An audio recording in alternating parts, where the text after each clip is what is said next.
करेंगे, आपको government Kota bed मिलेगा। कोरोना कहर के साथ साथ अब ब्लैक फंगस के मामलों में इजाफा दर्ज किया जा रहा है। यूपी के आगरा शहर में ब्लैक फंगस के 19 मरीज मौजूद हैं, जिनमें से 2 मरीजों की इलाज के दौरान ही मौत हो गई। ब्लैक फंगस के मामलों में देखते हुए एसएन मेडिकल कॉलेज में 44 बेड्स के सेंटर का इंतजाम किया गया है, जहां सिर्फ ब्लैक फंगस के मरीजों का इलाज किया जाएगा, जिसके लिए डॉक्टरों की एक अलग टीम भी तैयार की गई है।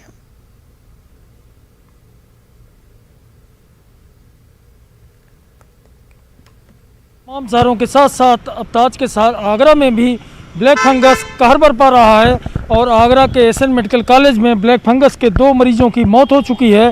कुल 19 मरीज पाए गए हैं ब्लैक फंगस से पीड़ित और इनका इलाज आगरा के एसएन मेडिकल कॉलेज में चल रहा है। कोविड हॉस्पिटल में भी वार्ड बनाया गया ब्लैक फंगस के मरीजों के लिए।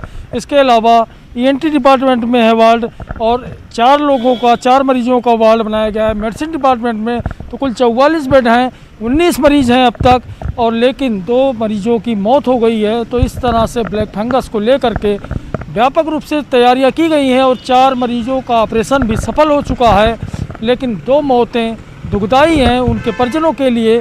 इसलिए ज़रूरत इस बात की है कि लोग सावधानी बरतें ताकि किसी भी तरह से ऐसी गंभीर बीमारियों से न पीड़ित हो सके। कैमरामैन बंटी के साथ हिमांशु त्रिपाठी, न्यूज़ 18 आगरा।